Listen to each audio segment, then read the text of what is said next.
దివ్య ఖురాన్లో ఈ కథ చాలా వివరంగా, చాలా ఆసక్తిదాయకంగా చెప్పడం జరిగింది.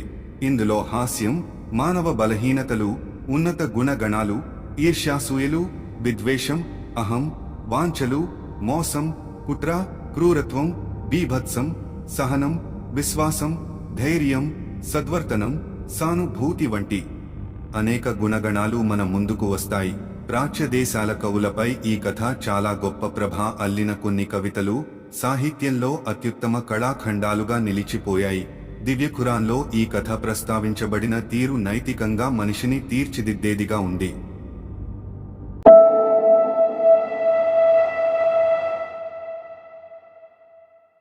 సూర్యుడు తూర్పున లేత కిరణాలను వర్షిస్తున్నప్పుడు ప్రవక్త యాకూబ్ అలైహిస్సలాం కుమారుడు యూసుఫ్ అలైహిస్సలాం నిద్ర లేచారు. ఆయనకు నిద్రలో ఒక మంచి కల వచ్చింది. సంతోషంగా ఆయన తన తండ్రి వద్దకు పరుగున వెళ్లి తనకు వచ్చిన కలను చెప్పారు. నాన్న, 11 నక్షత్రాలు, సూర్యుడు, చంద్రుడు నా ముందు సాష్టాంగపడినట్లు కలగన్నాను అన్నారు. తండ్రి ముఖంలో సంతోషం విప్పారింది. తన తాతగారు ప్రవక్త ఇబ్రాహీం అలైహిస్సలాం చెప్పిన భవిష్యవాణి నెరవేరేది యూసుఫ్ అలైహిస్సలాం వల్లనే అని ఆయన గ్రహించారు.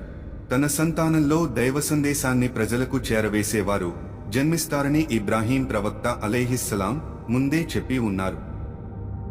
నీకు గొప్ప భవిష్యత్తు ఉందని నీ కల సూచిస్తుంది అని యాకూబ్ అలైహిస్సలాం తన కుమారునికి చెప్పారు.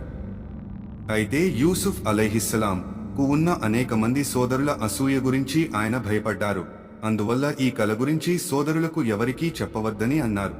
ఈ కల గురించి చెబితే వారు హెచ్చరించారు, మానవానికి శత్రువైన నీకు వ్యతిరేకంగా కుట్రలు చేయవచ్చని, శైతాన్ సోదరుల మధ్య వైరాన్ని రెచ్చగొట్టగలడని యాకూబ్ అలైహిస్సలాం భయపడ్డారు. యూసుఫ్ అలైహిస్సలాం 18 సంవత్సరాల వయసులో ఉన్నారు. ఆయన దృఢమైన, అందమైన యువకునిగా ఎదిగారు. చాలా నమ్రత కలిగిన వారిగా రూపడ్డారు. ఆయన గౌరవంగా వ్యవహరించేవారు, దయ సానుభూతులతో సవరించేవారు. ఆయన సోదరుడు బీన్యమిన్ కూడా అలాంటి గుణగణాలు కలిగినవాడే. ఒకే తల్లి రాకెల కుమారులు, సుగుణ సంపన్నులైన ఈ ఇరువురు కుమారుల పట్ల తండ్రి యాకూబ్ గారు ఎక్కువ ఇష్టం ప్రదర్శించేవారు. వీరిద్దరినీ తన దృష్టి నుంచి పక్కకు వెళ్లనిచ్చేవారు కాదు.